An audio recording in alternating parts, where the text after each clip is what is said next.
Hello student, A1 study गुरु में आपका स्वागत है। मैं इफ्तिखार सर। आज एक्सरसाइज 6 यानी त्रिभुज का कुछ इम्पोर्टेंट नोट और थ्योरम और कुछ क्वेश्चन भी बताने जा रहे हैं, जिसमें पढ़ना है त्रिभुज के बारे में।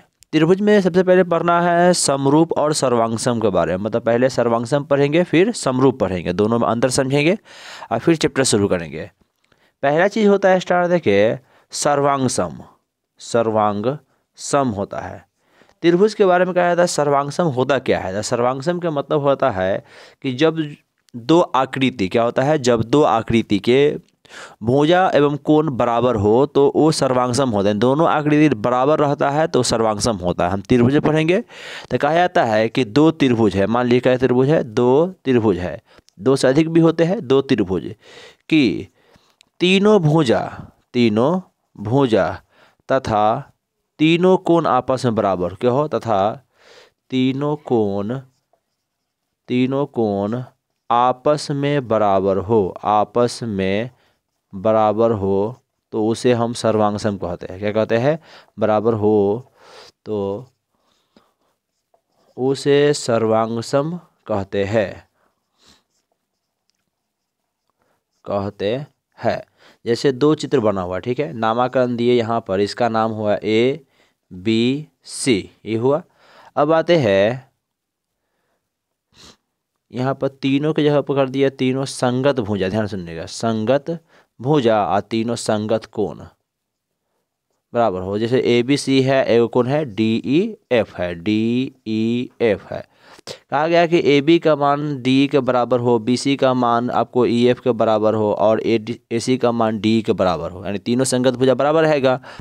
तीनों कोण आपस में बराबर रहेगा। संगत कोण A बराबर कोण D हो, कोण B बराबर कोण E हो और कोण C बराबर कोण F हो, तब ये क्या कहेंगे? सर्वांगसम कहलाएगा। मतलब देखिएगा, AB बराबर DE, फिर जाकर BC बराबर हो जाएगा EF और AC बराबर हो जाएगा DF। अगर बराबर रहेगा फिर कोण A बराबर कोण D, कोण B बराबर हो जाएगा कोण E और कोण C बराबर हो जाएगा कोण F।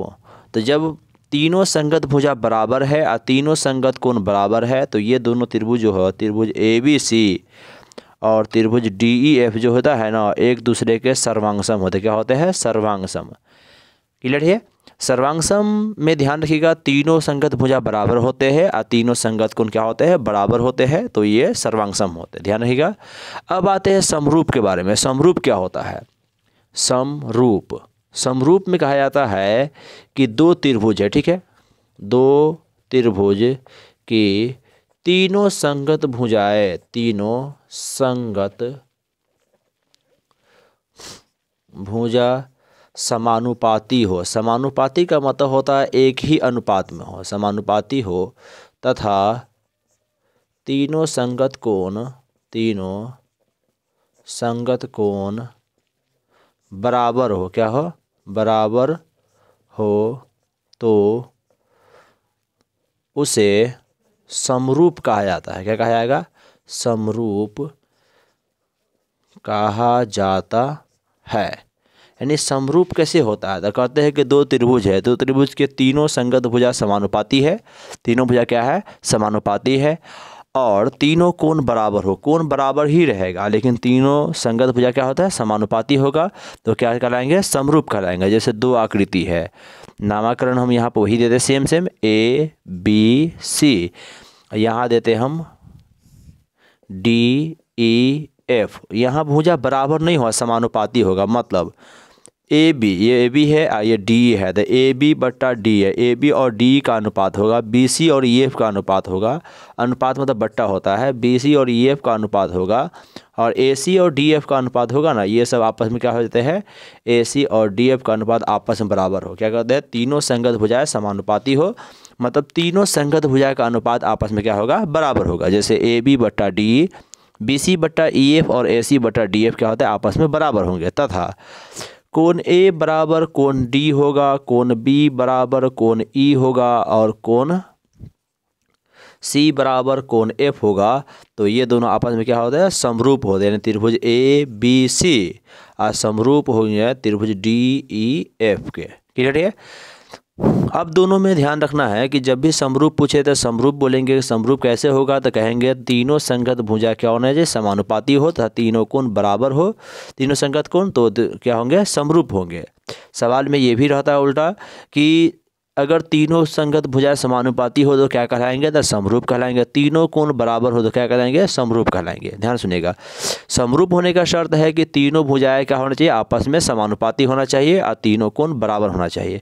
इसमें से कोई एक रहेगा तो भी हो जाएगा। कहेगा तीनों भुजा समानुपाती हो तो दोनों आकृति क्या होंगे, तो समरूप होंगे। तीनों कोण बराबर हो तो समरूप होंगे। लेकिन सर्वांगसम में तीनों संगत भुजा बराबर हो तो सर्वांगसम होंगे, क्योंकि तीनों भुजा जैसी बराबर होगा तो तीनों कोण बराबर हो ही जाएगा। लेकिन तीनों कोण बराबर कहेगा तो सर्वांगसम हो गया, ऐसा जरूरी नहीं। कहला तीनों कोण दोनों में बराबर होता है तो तीनों भुजा बराबर हो तो सर्वांगसम होंगे, तीनों भुजा समानुपाती हो तो समरूप होंगे। लेकिन तीनों कोण बराबर हो तो तीनों कोण बराबर होने के बाद हम समरूप बोल सकते हैं, सर्वांगसम नहीं बोल सकते। अब आता है कि क्या सर्वांगसम समरूप हो सकता है या समरूप सर्वांगसम हो सकता है। तो रूल ये कहता है कि अगर AB बराबर D है तो AB बटा D करेंगे तो मान 1 आएगा। BC बराबर EF है तो BC बटा EF का मान भी 1 आएगा। AC बटा DF करेंगे तो 1 आएगा। तो मतलब इसका भी अनुपात बराबर हो सकता है, कोण बराबर है। तो कहते हैं प्रत्येक सर्वांगसम आकृति समरूप हो सकते हैं, लेकिन प्रत्येक समरूप आकृति सर्वांगसम नहीं हो सकते हैं। ये इसका रूल है। तो ध्यान रखना होगा कि सर्वांगसम जो आकृति है समरूप हो जाएगा, लेकिन समरूप आकृति सर्वांगसम नहीं होगा। चलिए, समरूप और सर्वांगसम के आधार पर कुछ नोट्स है, उसको हम देख लेते हैं चैप्टर में जो 6.1 में है। अब आते हैं 6.1 के कुछ सवाल है जो ऑब्जेक्टिव है, उसको देखते हैं। पूछा गया हमसे सवाल में एक्सरसाइज 6.1 के पहला सवाल है, उसमें ऑब्जेक्टिव टाइप में दिया है कि 1 के पहला में कि सभी वृत्त समरूप होते हैं कि सर्वांगसम होते हैं। सभी वृत्त समरूप होते हैं कि सर्वांगसम होते हैं। सभी वृत्त जब भी आएगा तो सभी वृत्त समरूप होंगे, होंगे समरूप होंगे। तो सभी वृत्त क्या होते हैं, समरूप होते हैं।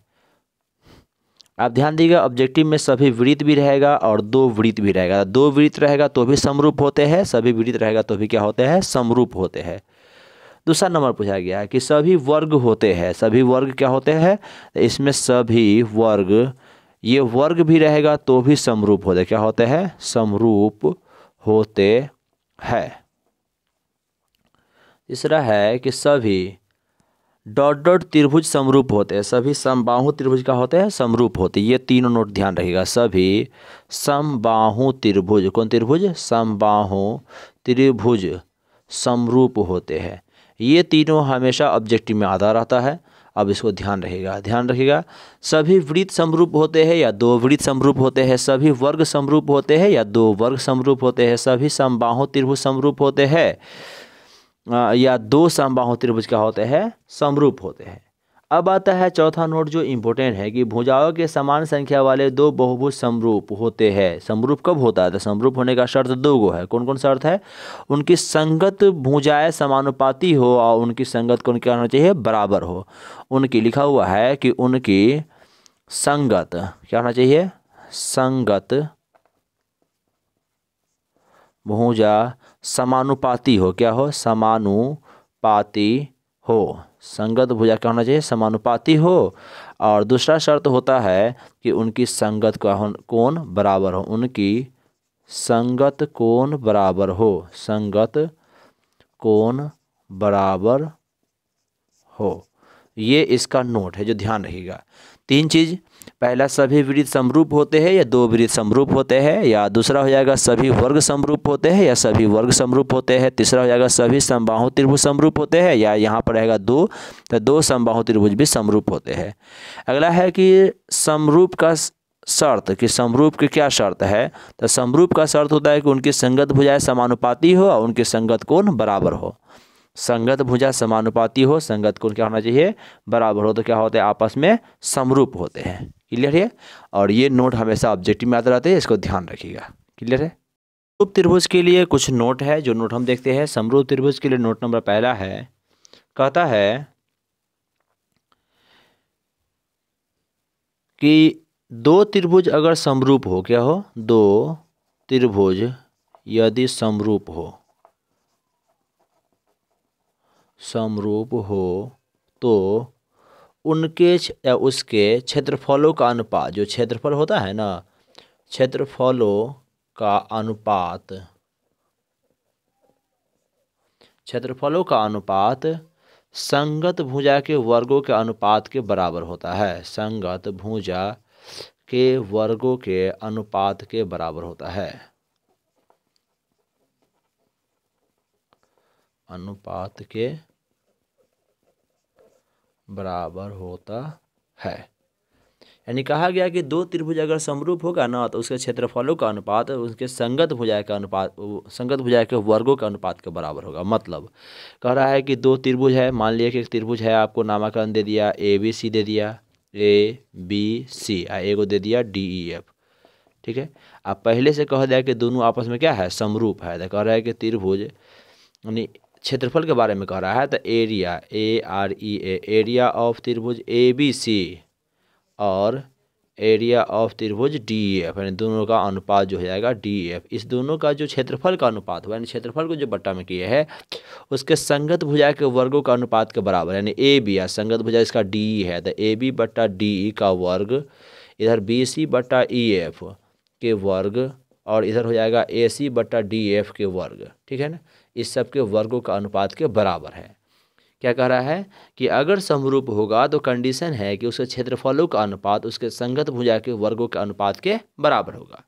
इस पर क्वेश्चन कैसे आते ध्यान से देखिएगा। कहते हैं कि दो समरूप त्रिभुज, ठीक है, दो समरूप त्रिभुज दिया हुआ रहेगा, और समरूप त्रिभुज के भुजाओं का अनुपात हमें दिया रहेगा। भुजाओं का अनुपात, भुजाओं लिखा रहेगा, संगत भुजाओं लिखा रहेगा, क्योंकि समरूप कह दिया है तो समझ आएगा। अनुपात जो है 2:3 है तो उनके या उसके क्षेत्रफलों का अनुपात क्या होगा, उसके क्षेत्रफलों का अनुपात, क्षेत्रफलों का अनुपात क्या होगा।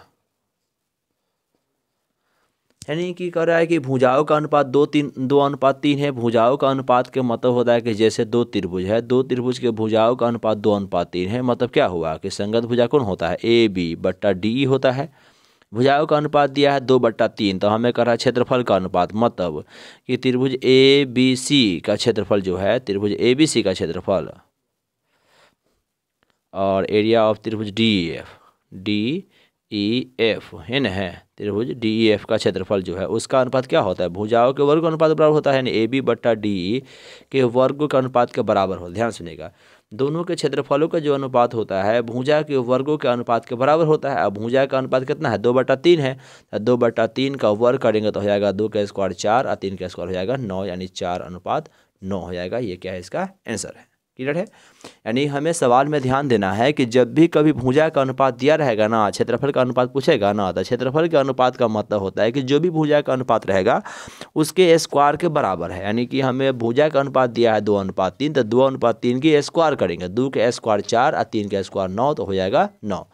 मान लीजिए क्वेश्चन में हमें अलग से दिया हुआ है, कह रहा है कि भुजा का अनुपात 5:4 है, तो उसके क्षेत्रफल का अनुपात कितना हो जाता है, 5 के स्क्वायर 25 है, 4 के स्क्वायर 16, कितना हो जाएगा 25:16। यदि हमें लिखा हुआ है कि भुजा का अनुपात 4:9 है तो क्षेत्रफल का अनुपात, ऐसा नहीं देंगे 4:9 है तो समझ जाएंगे क्षेत्रफल का अनुपात दिया। जब कहा रहा है कि भुजा का अनुपात है तो भुजा का अनुपात 4:9 है तो क्षेत्रफल का अनुपात है 4 के स्क्वायर 16, 9 के स्क्वायर 81, क्षेत्रफल का अनुपात कितना हो जाएगा 16:81। ये इसको आप ध्यान रखिएगा, जो हमेशा अनुपात में सवाल पूछे जाते हैं। क्लियर ये वाला अनुपात वाला। चलिए।